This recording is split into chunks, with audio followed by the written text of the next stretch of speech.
Olá amigos do canal Intelectos, eu sou o Marcos André. Nesse vídeo eu pretendo falar sobre apologética. O que é apologética? Basicamente a apologética é quando eu defendo a minha crença, a minha fé religiosa frente a outra pessoa que crê diferente de mim. Então com a internet, com a possibilidade de gravar vídeos e tal, e também participar aí de grupos de WhatsApp, nós temos mais contato com pessoas que creem diferente da gente e a gente tem mais facilidade de expor, né? De dar visibilidade àquilo que a gente crê. Então, basicamente a apologética é isso. Então, eu defender aquilo que eu creio ou aquilo que a minha igreja ensina frente a outras pessoas. Aí começa o grande problema da apologética. Por quê? Porque o estudo da Bíblia, o estudo sincero da Bíblia, ele requer que a gente transponha algumas barreiras. Quais são essas barreiras? Barreiras culturais, porque a Bíblia não foi escrita na nossa cultura ocidental. Barreiras linguísticas, porque a Bíblia não foi escrita na nossa língua. E também uma barreira cronológica, porque a Bíblia também não foi escrita na nossa época. Então, quando nós lemos a Bíblia, geralmente nós contaminamos a Bíblia com as nossas próprias ideias, com os nossos próprios pensamentos. A gente vai lá ler uma palavra que está na Bíblia e a gente interpreta sobre a ótica que nós temos hoje. Eu posso usar um exemplo de um dia que eu fui comprar um dicionário, fui comprar um comentário bíblico numa livraria, e o rapaz que estava atendendo me falou assim: eu não entendo por que as igrejas proíbem beber bebida alcoólica se o próprio Jesus deu vinho para as pessoas. Então esse rapaz ele estava compreendendo a palavra vinho exatamente como nós compreendemos hoje. O que é a palavra vinho hoje? É uma bebida alcoólica derivada da uva, né? E que as pessoas bebem e se embebedam. E ele dizia, como que pode, se a Bíblia fala que Jesus deu vinho para as pessoas e a gente hoje não pode beber vinho porque as igrejas proíbem? E realmente, se nós pensarmos dessa forma, ou seja, diretamente, ler o texto diretamente com os nossos pensamentos, nós vamos ter essa questão. Aí nós vamos para a Bíblia, a gente utiliza ali a linguística, a hermenêutica, a exegese, nós vamos compreender que a palavra vinho ali, ela não significa exatamente o vinho alcoólico, ela pode significar suco de uva e pode até, em alguns casos, a mesma palavra pode significar até mesmo o fruto da uva. Isso como que nós sabemos? Nós sabemos através de uma coisa chamada hermenêutica, que é uma técnica para o estudo da Bíblia. Então, quando nós vamos para a Bíblia com os nossos próprios pensamentos, a gente contamina o texto bíblico, que é o que o rapaz fez, porque não sabe dessas coisas todas que eu estou comentando aqui. Então, qual o problema da apologética? É que eu vou para a Bíblia buscar textos para defender aquilo que eu já creio, ao invés de ir para a Bíblia buscar informações para formular a minha crença. Então, se eu vou para a Bíblia já com uma crença formada e começo a procurar texto bíblico para fundamentar aquela crença, eu posso provar basicamente tudo na Bíblia. Tudo que eu quiser provar pela Bíblia, contexto fora de contexto, obviamente, eu consigo provar. Todas as coisas que eu quero justificar essa ideia, eu vou para a Bíblia e consigo justificar. Se eu estudo a Bíblia sem usar a hermenêutica, sem usar as técnicas necessárias. Então esse é o grande problema do estudo da Bíblia, ou melhor, da apologética, que na verdade a apologética não é um estudo da Bíblia. A apologética é quando eu vou na Bíblia para fundamentar as minhas ideias. Isso não é um estudo da Bíblia. E a gente vê isso nos debates entre calvinistas e arminianos. Eles pegam textos que eles sabem que não estão falando sobre aquele assunto, mas eles colocam simplesmente para poder defender a sua ideia. E assim todos os assuntos da Bíblia. Então, quando as pessoas já vão para a Bíblia com uma ideia, com a mente já voltada para essa defesa, elas acabam, ao invés de extrair um estudo limpo da Bíblia, elas acabam contaminando o texto bíblico, e aí o debate fica muito chulo, porque as pessoas acabam não estudando a Bíblia com a sinceridade que ela deveria ser estudada. A apologética hoje, ela está se formando numa direção ou se pautando numa direção que eu acho muito perigosa, que é sempre recorrer às línguas originais para poder fundamentar.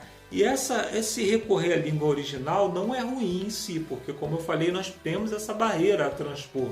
Só que as pessoas ficam sem argumentos e levam para a língua original. Aí você vê lá em Mateus, né, no texto, que Jesus fala lá que a alma, né, aquele que pode matar também o corpo e a alma, aí a palavra pode ser matar, pode ser perecer, pode ser outras coisas, pode ser traduzida como outras coisas. Agora me diz qual é a diferença entre perecer ou morrer ou sucumbir.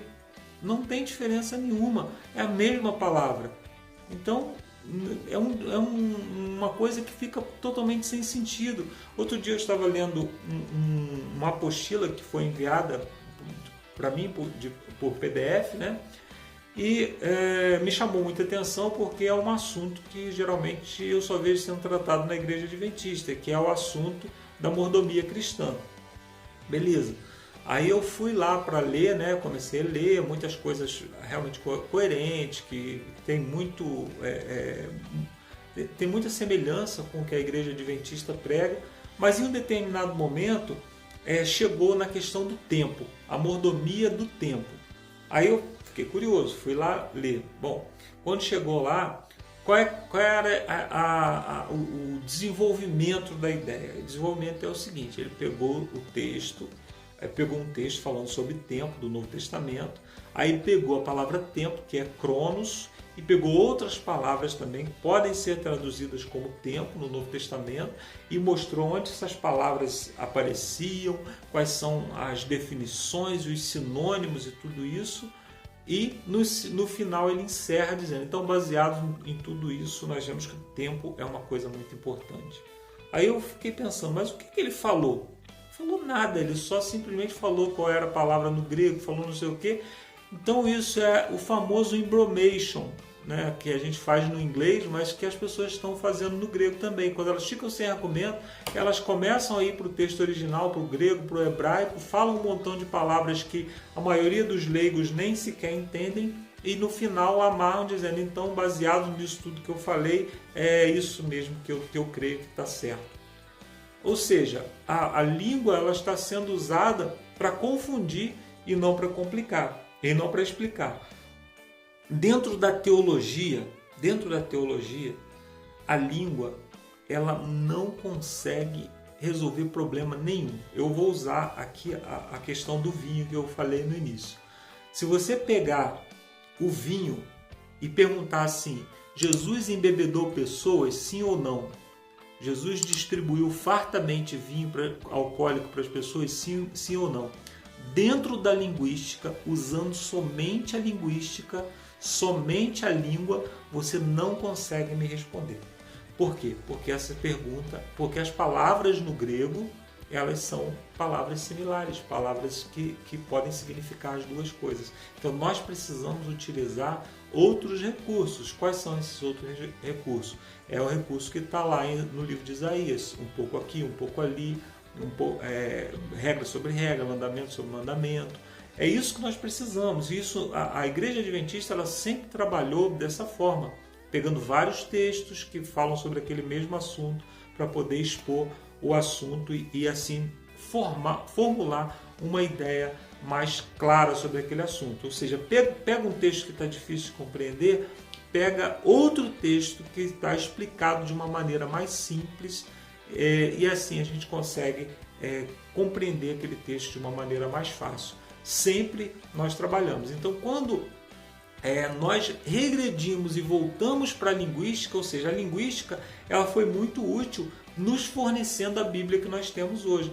Pouquíssimos textos da Bíblia precisam que a gente recorra ao texto original para explicá-lo. Poderia citar, talvez, assim, contando nos dedos de uma mão, os textos que têm uma tradução duvidosa e que a gente precisa recorrer ao texto original para poder fazer para poder compreender melhor aquela ideia. e sempre nós temos alguns textos paralelos que nos explicam de maneira clara. Então uma pessoa não precisa exatamente compreender de grego, compreender de hebraico, para poder compreender a Bíblia que nós temos atualmente. Todos concordam que a Bíblia que nós temos atualmente ela é muito bem traduzida. Então essa coisa de recorrer ao texto original, para mim, é uma forma de ludibriar, uma forma de criar uma cortina de fumaça para que você possa defender ideias que você não está conseguindo defender com clareza. Como eu disse, não faz diferença se você pega um texto que fala morrer ou exterminar, ou enfim, palavras que são similares, palavras que são pelo menos sinônimas, né? Então, quando as pessoas utilizam esse recurso, para mim, ela já cai na questão já volta-se para essa questão da cortina de fumaça. Nós temos 2 textos na Bíblia que falam de apologética. Um texto na Bíblia é quando o personagem resolve defender a verdade. Nós temos esse texto lá em Gênesis, no capítulo 3, quando a serpente chega para Eva e começa a dizer para Eva, olha, é assim que Deus disse, que não... Então a serpente mente para poder chamar a atenção de Eva, chama a atenção de Eva, chama Eva para um diálogo, e eu não preciso dizer qual foi o resultado desse diálogo, né? Quando nós queremos defender a verdade, nós corremos o risco de entrar. Se você observar no texto, Eva começa a colocar coisas na palavra de Deus que não existia. Como ela começa a dizer, Deus falou para nem tocar nessa planta, nesse fruto, né?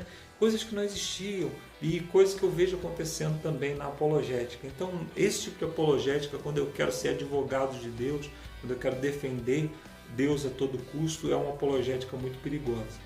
No entanto, nós temos um outro texto na Bíblia, em Atos, no capítulo 17, que é quando Paulo visita um templo, né, o Areópago, e ele chega num lugar onde ele tinha tudo, e a Bíblia diz que o seu espírito se irritou dentro dele, né? Ou seja, ele ficou irado em ver tantas estátuas, tantos deuses falsos, tanta falsa adoração. Então ele chega naquele lugar ali e ele fica nervoso. Mas qual foi a atitude de Paulo? Paulo continuou até encontrar um ponto de contato. Aí quando ele encontrou um ponto de contato, ao invés de criticar, ao invés de brigar, ao invés de partir para o ataque pessoal, o que Paulo faz? Paulo cria uma oportunidade para elogiar aquelas pessoas. Ele diz assim, estou vendo que vocês são muito, muito religiosos. Olha só, dentro daquela cultura toda errada ali, Paulo ainda encontra um motivo para fazer um elogio, para elogiar aquelas pessoas, ou seja, para criar uma aproximação. Aí depois ele começa a falar do Deus verdadeiro e apresenta o Deus criador de todas as coisas, ou seja, apresenta Deus, apresenta o caráter de Deus, apresenta atributos de Deus que encantam aquelas pessoas, e é uma apologética bem sucedida. A gente vê ali Paulo no final, inclusive tem um texto interessante, uma parte interessante, que Paulo cita um dos filósofos gregos e ele chama ele de profeta. Ele faz uma citação, ele pega uma citação de um dos filósofos e chama de profeta. Olha só que coisa interessante. Então Paulo se aproxima daquelas pessoas. Paulo faz uma apologética bem sucedida. Hoje o que nós vemos é o contrário. Nós vemos as pessoas atacando, ridicularizando, as pessoas querendo que o seu argumento seja superior. Aí começa a falar da saúde da pessoa, porque toma remédio tarja preta e não sei o quê. Então isso é muito perigoso quando nós partimos para esse tipo de ataque. Ao invés de nos aproximarmos das pessoas, nós estamos nos afastando das pessoas e defendendo coisas, usando mentiras para defender as coisas. No debate, por exemplo, com o pastor Leandro Quadros a respeito da ressurreição de Moisés, quando o pastor Leandro Quadros mostra que tem um texto lá na Bíblia, um texto de rodapé na Bíblia dizendo que Moisés estava encarnado, né? Que Moisés estava com o corpo glorificado. Aí, não, isso aí foi uma verdade que nós criamos para combater o espiritismo. Para combater o adventismo é uma verdade diferente. Como é que pode isso? Então quer dizer que para o espírita Moisés estava com o corpo encarnado. Para o adventista aquilo era um espírito desencarnado. Então existe uma verdade diferente para cada pessoa. Percebe que o que eu falei no início, que as pessoas começam a adaptar um pouquinho o texto para poder defender aquilo que crê, ao invés de defender o puro texto bíblico. Então que a gente possa tomar muito cuidado nesses confrontos que nós vamos fazer, com as pessoas que nós encontramos, para que a gente não ataque a pessoa criando um distanciamento ao invés de criar uma aproximação. É muito importante a gente estar voltado para a aproximação. Jesus Cristo disse que nós iríamos testemunhar dele, lá em João no capítulo 17, ali a partir do verso 20, ele diz o seguinte, que nós iríamos testemunhar dele quando nós estivéssemos unidos. E nós hoje procuramos muito mais pontos de divergência para nos dividir do que ponto de contato para nos unirmos. Que Deus possa nos unir, que Deus possa moldar o nosso coração para que possamos nos unir uns aos outros e assim o nosso testemunho será um testemunho muito mais poderoso. Eu espero que você tenha gostado desse vídeo. Se você gostou, faça seu comentário aqui ou fale comigo nas minhas redes sociais e eu estou disposto aí a ouvir também a sua opinião a respeito desse tema. Que Deus nos abençoe.